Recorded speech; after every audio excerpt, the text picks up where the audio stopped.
പണ്ടുകാലത്ത് ബാബിലോണിൽ നെബൂഖദ്നേസർ രാജാവായിരുന്നു. യൂദ ദേശത്തു നിന്നെത്തിയ 4 യുവാക്കൾ, ദാനിയേലും സുഹൃത്തുക്കളും ധൈര്യവാന്മാർ.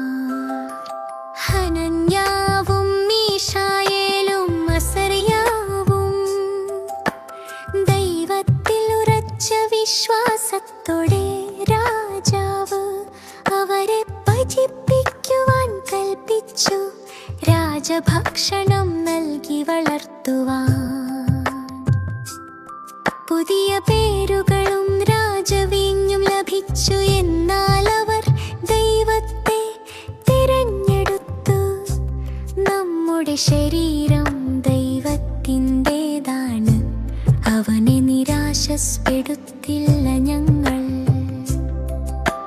സൗമ്യമായി അവർ അപേക്ഷിച്ചു, പച്ചക്കറികളും വെള്ളവും മതിയാകും. 10 ദിവസം പരീക്ഷിക്കൂ, പിന്നീട് നിങ്ങൾ തന്നെ കാണും.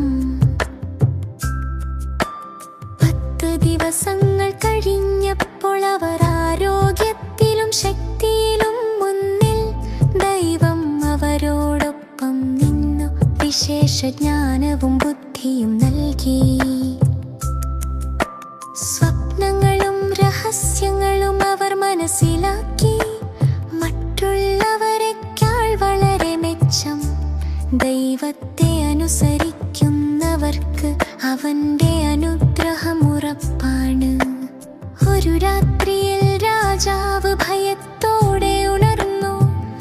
അവനെ അലട്ടിയ ഒരു സ്വപ്നം കാരണം ജ്ഞാനികളും മന്ത്രവാദികളും വിളിച്ചു അർത്ഥം പറഞ്ഞു തരാൻ ആവശ്യപ്പെട്ടു.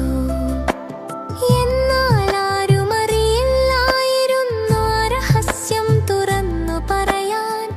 രാജാവ് വിഷമിച്ചു നിന്നപ്പോൾ എല്ലാവരും ഭയത്തോടെ നിന്നു. അപ്പോൾ ദാനിയേൽ ദൈവത്തോട് പ്രാർത്ഥിച്ചു, വിനയത്തോടെ സഹായം തേടി. ദൈവം സ്വപ്നം അവനു വെളിപ്പെടുത്തി, എല്ലാം വ്യക്തമായി അറിയിച്ചു. ദാനിയേൽ രാജാവിനോട് പറഞ്ഞു സ്വപ്നത്തിന്റെ അർത്ഥം വിശദമായി. രാജാവ് അതിശയിച്ചു നിന്നു, അവനെ ഉയർന്ന സ്ഥാനത്ത് നിയമിച്ചു. രഹസ്യങ്ങൾ തുറക്കാൻ കഴിയുന്നത് ദൈവം മാത്രം. അവന്റെ ആത്മാവാണ് സത്യമായ ശക്തി. അവന്റെ വചനമനുസരിച്ചാൽ ജീവിതം അനുഗ്രഹത്തോടെ നിറയും. ദൈവത്തിൽ വിശ്വസിച്ച് നടക്കുമ്പോൾ അവൻ നമ്മെ ഉയർത്തും മഹത്വത്തിലേക്ക്. ദാനിയേലിനെ പോലെ വിശ്വാസത്തോടെ നമ്മളും ഉയരും അനുഗ്രഹത്തിലേക്ക്. Thanks for joining the fun on Joyful Pathways. Don't forget to give us a big thumbs up, share the smiles, and hit that subscribe button for more magical adventures. Bye bye.